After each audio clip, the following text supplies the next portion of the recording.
hear a title like this, and your mind expects bitterness or blame, as if the dark truth were a secret code to expose women as the enemy. That's not what you're going to get. The truth most men ignore isn't dark because women are manipulative or cruel. It is dark because it demands that you stop outsourcing your self-worth and start living in a way that makes you unignorable without asking for permission. It's the truth that a woman's attraction does not rise for a man who tries harder. It rises for a man who stands taller. You've been told that patience, gifts, constant availability, and endless reassurance will win her heart. As if romance were a loyalty card you fill with stamps until the prize appears. That script doesn't work because it mistakes need for love, and need is a repellent. The truth is simple and uncomfortable. She is not measuring how much you want her. She's measuring how much you value yourself while you want her. When you get this, you stop grazing for signs and start embodying signals. Signals are not what you say. They are what your life broadcasts at rest. What many men misread is not women, it's the language of desire. Desire speaks in value, not volume. If your attention is poured out without criteria, if your schedule rearranges at every ping, if your yes has no price and your no has no spine, your presence announces a frame that tells her everything before she knows your last name, access to you is cheap. You can wrap that access in sweetness and compliments and gifts, but the nervous system doesn't grade words. It reads posture.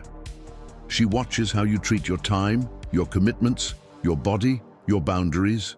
She pays attention to how quickly you abandon yourself to get a smile. The dark truth is that the kinder you are to her at the cost of being cruel to yourself, the less she trusts your strength. And attraction runs towards strength, not bravado, not noise, not chest-pounding, but the quiet strength of a man who will not betray his standards for approval. Before you think this is a license to play cold, understand this.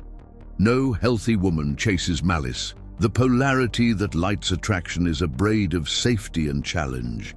Safety means she feels your composure under pressure, your ability to absorb a moment of friction without drama, your refusal to punish or manipulate. Challenge means she senses you are not on the market for anyone who can fog a mirror. You don't lecture about standards, you live them in micro-decisions. When she pushes a boundary, not to ruin you, but to read you, you remain kind and immovable. When plans shift, you bring clarity. When emotions surge, you stay regulated.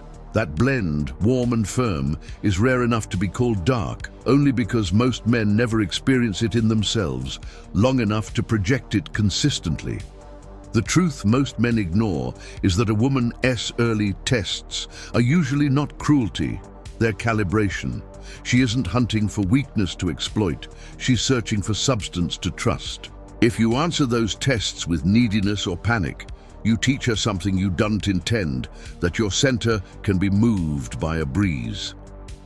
But when you answer with steadiness, you teach something else, that your life has a spine and your heart has a gate. The gate doesn't keep love out, it keeps chaos out. The more your gate works, the more she relaxes, because safety is not a speech, it's an ecosystem. And an ecosystem is built by 1,000 small choices you keep when no one is clapping. Another truth that rattles men is this: your affection is not automatically valuable. It becomes valuable when it is anchored to a purpose beyond romance. When you orbit a woman like a satellite around a planet, she feels the gravitational imbalance and loses interest, not because she's cruel, but because your life turned into a mirror, begging for her light. Viktor Frankl argued that meaning is the axis of human strength. You don't need a hero's mission. You need a direction you respect. A man who can articulate why his next 90 days matter, who can show how tomorrow fits into that, who treats his training, his work, his study, his craft like appointments he won't ghost, becomes attractive by accident because he becomes trustworthy by design. His presence says, "I'm already building." That message relieves women of a burden men often hand them: complete me. No one wants that job. The dark truth is that attention without intention dilutes desire. Your constant pings don't feel like affection. They feel like anxiety. You think you're nurturing connection. You're actually feeding a slot machine with your focus, hoping a jackpot of validation falls out. Connection grows in depth, not in drip. When you give your attention, give it with both hands, then go live. Let the conversation breathe. Allow anticipation to form. Blaise Pascal wrote about the mind's restlessness and curiosity. You don't need to cite him to live the principle. People chase what they cannot instantly consume and discard. When everything about you is available on tap, your time, your stories, your compliments, your schedule, there's nothing left to anticipate. Mystery isn't a game, it's a respectful pacing of revelation. Keep a chapter to turn, not a secret to weaponize. Most men also ignore how quickly their body betrays their story. You can talk confidence while your shoulders curl inward like a question mark. You can rehearse clever lines while your eyes dart around the room seeking the next hit of approval. Competence repairs this without speeches. Take your body seriously, not for aesthetics alone, but as proof that you honor yourself. Train not to perform a version of masculinity, but to build a nervous system that can carry load. Eat to think. Sleep like your decisions depend on it. Groom like your future self is worth the ritual. A woman may not consciously analyze macros and mobility, but she will register the difference between a man whose body is a complaint and a man whose body is a tool he trusts.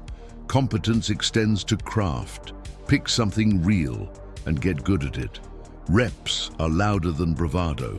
When you stack kept promises before sunrise, your voice after sunset changes timbre.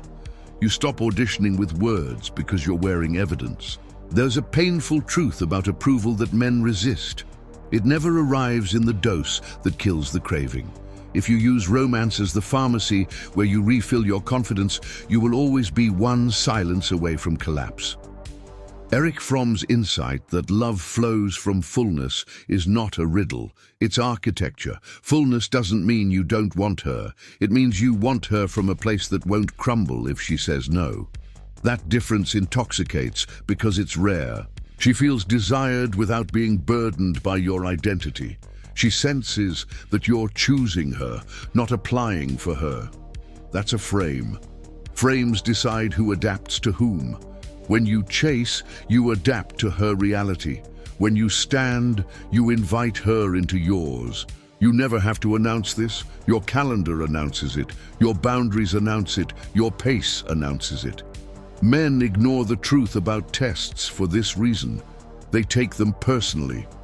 If she cancels last minute, some men attack to reclaim power, others over-accommodate to avoid loss. Both responses advertise insecurity. The third path is clean. You say, no problem. For it to work next time, I need confirmed plans. Otherwise, let's pass. Then you watch behavior, not words. If she adjusts, proceed. If she doesn't, step away with warmth. You didn't teach her a lesson. You taught yourself one about alignment. The connection that requires you to abandon your standards to survive is the one that will suffocate the fastest. The connection that breathes under your standards has a chance to mature. The darker layer, dark only because most never see it in themselves, is your relationship with silence. Silence terrifies men who equate attention with oxygen. They fill gaps with extra messages, jokes stacked on jokes, exaggerated stories, anything to keep the balloon in the air. The attractive man lets the balloon land. He doesn't punish, he pauses.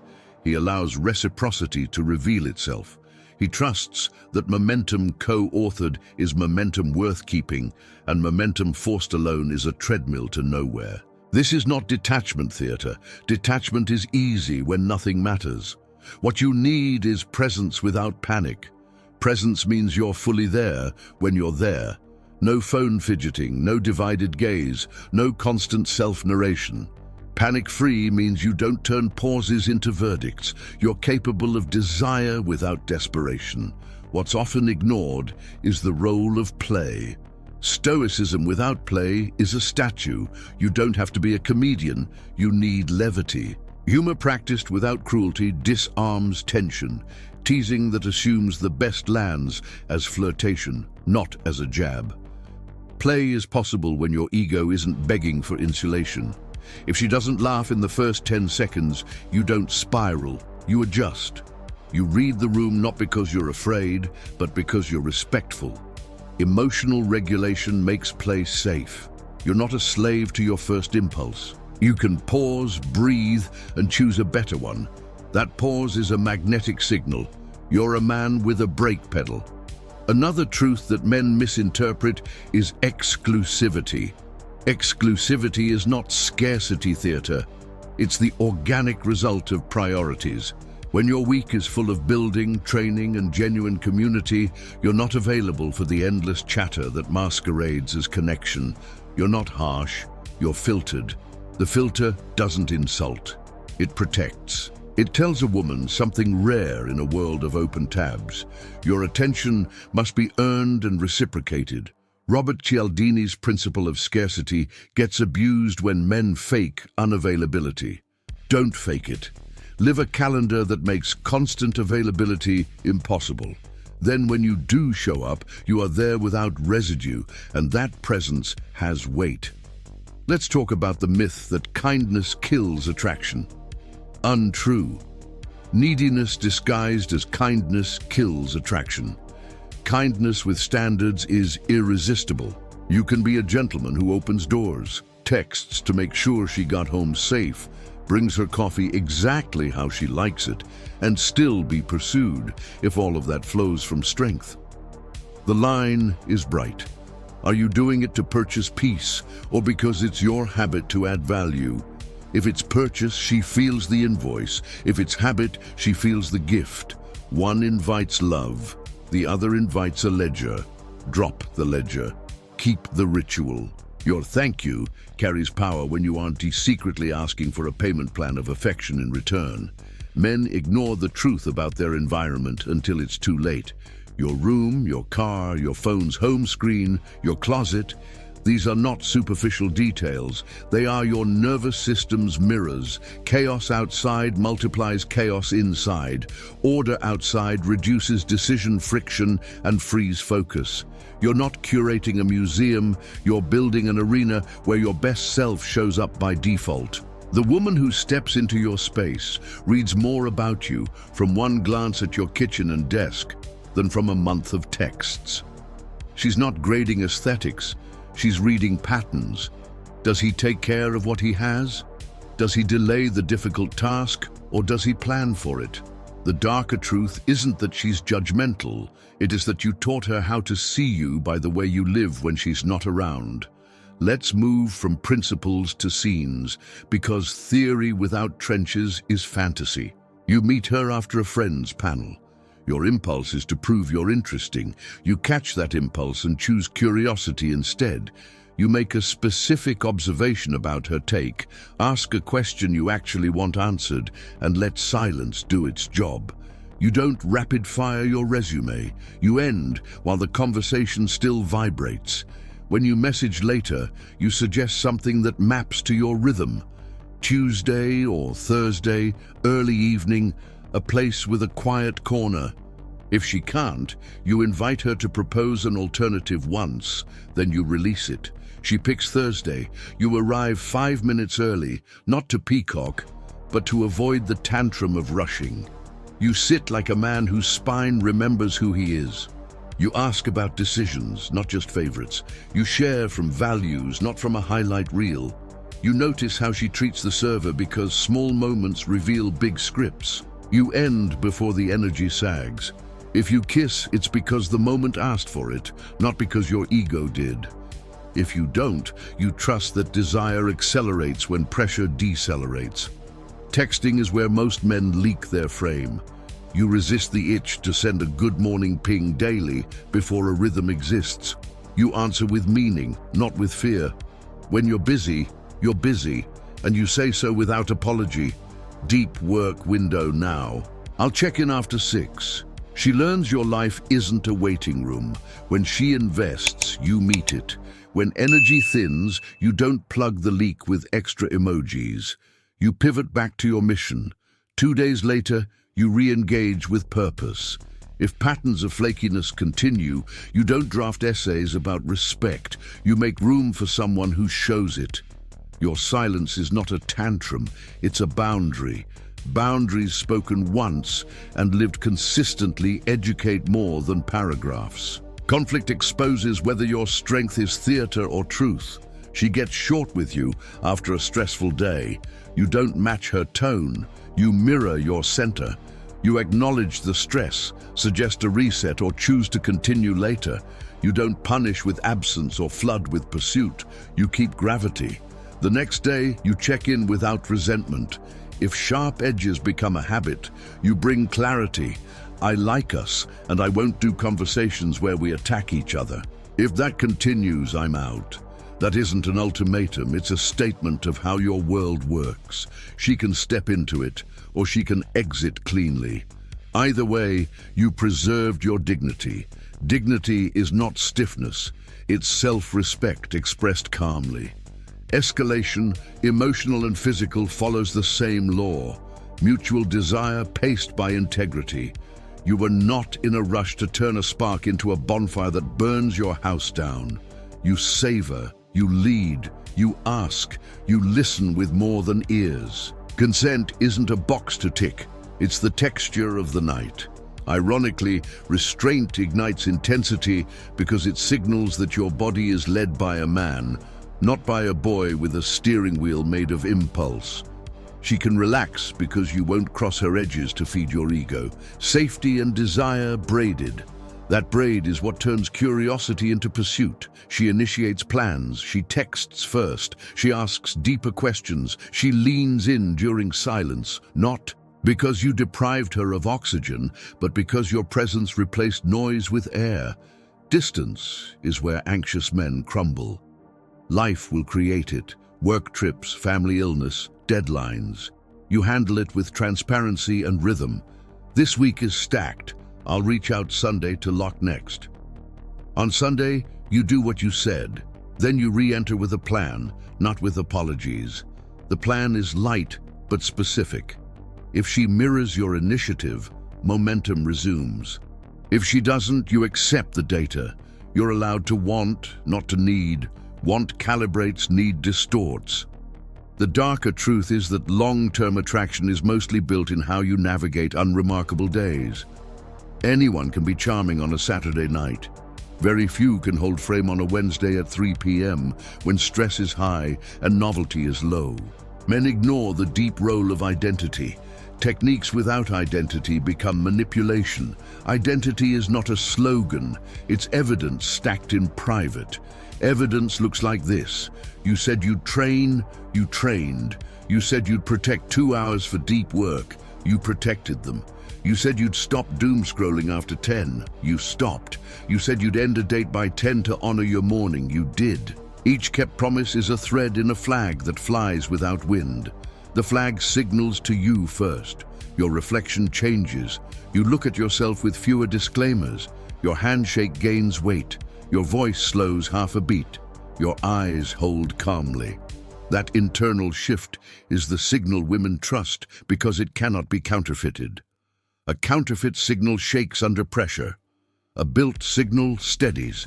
The dark truth about women most men ignore is also a bright one. Women respond to wholeness, not to loudness, not to cruelty, not to games.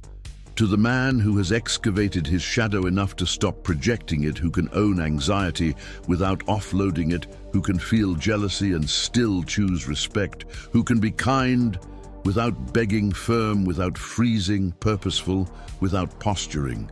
Jung wrote about the shadow not as a monster to destroy, but as a part to integrate. When you integrate, you become less hungry and more steady, less addicted to highs and more in love with depth. That depth is the energy she leans toward when she is tired of fireworks and finally ready for a fire. You'll be tempted to apply all of this as a performance. Don't. Performance collapses the first time she delays a reply or cancels twice. Practice doesn't.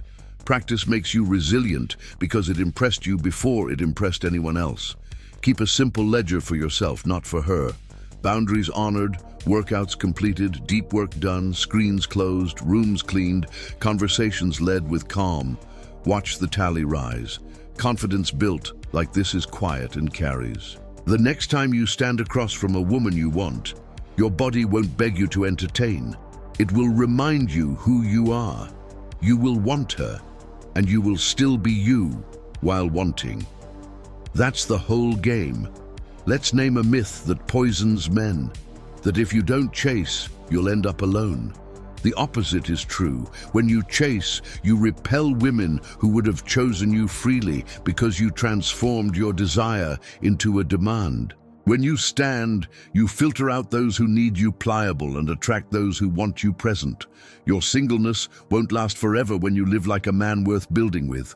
And if it does last longer than you prefer, your life will still be alive because you built it to be. That's another truth. Attraction is a byproduct of a life that works. The more your life works, the less any one interaction feels like a verdict. You're free to be honest. Honesty is magnetic because it's rare outside of outrage. Truth said calmly feels like shade in heat. People stand closer to it. You might ask, where does romance land in all this? Everywhere. The man who is steady gives himself permission to be sweet without hemorrhaging power. He writes the note, plans the surprise, remembers the detail, cooks the dinner, books the tables, speaks the appreciation, and none of it tastes like a bribe because his center remained untouched. He is generous because he can afford to be, not because he can't afford not to be. Romance dies in performance. It thrives in abundance. Abundance isn't cash, it's capacity. Capacity is built, not bought. So the dark truth about women most men ignore is simply this. She isn't your judge, she's your mirror. She will reflect your self-respect back to you with her desire or with her distance. If you flood her with availability you don't grant yourself, she will teach you to price your attention higher by walking away. If you rush to fill silence because you cannot sit with yourself, she will teach you to breathe by losing interest. If you beg with gifts because you fear your presence isn't enough, she will teach you to become a man whose presence is a gift. And if you live with standards that protect your energy, a purpose that sets your rhythm, a body and craft honed with respect, an attention given with intention, a frame led with calm, and a mystery that honors your inner life, she will teach you something different. Pursuit. Not because you tricked her, but because your reality pulled on the deepest strings of desire. Safety with challenge, warmth with edge, generosity with boundaries, scarcity with abundance. Tonight, decide that you will stop reading women as verdicts and start reading them as data. You will stop confusing interest with permission to abandon yourself. You will stop equating kindness with self-betrayal. You will stop performing strength and start practicing it when nobody is looking. You will make one promise that your future self can cash in the morning, and you will keep it. You will clean one space that your nervous system is tired of negotiating with. You will schedule one block of work that builds something real. You will train not to punish yourself for past softness, but to build capacity for future love. You will say no where you've been bleeding yes. You will say yes where you've been hiding behind no. Each of these is not a trick to get her. Each is a brick in the cathedral that makes you a man worth pursuing. And when you meet her, because you will, you won't need this speech. You'll stand there relaxed, eyes clear, presence warm, attention exact, and your life will speak in a language her body understands. Not all will be for you, and you won't be for all. That's not a loss, that's alignment. The one who is will feel the rare permission to rest into your strength and rise to your challenge at once. She will invest, because the meaning of being chosen by you is not that you finally said yes to anyone. It is that you said yes to someone who can meet you where you live. That's the truth men miss while they're busy chasing. Stop missing it. Build it. Live it. Let your standards do the filtering, your purpose do the anchoring, your presence do the talking, and your calm do the leading. You won't need to ask if she sees it. You'll see it in how she leans forward, how she texts first, how she clears her calendar, how she mirrors your investment, how she chooses your rhythm over noise. That's not darkness, that's clarity. And clarity, finally, is what turns boys into men and noise into signal.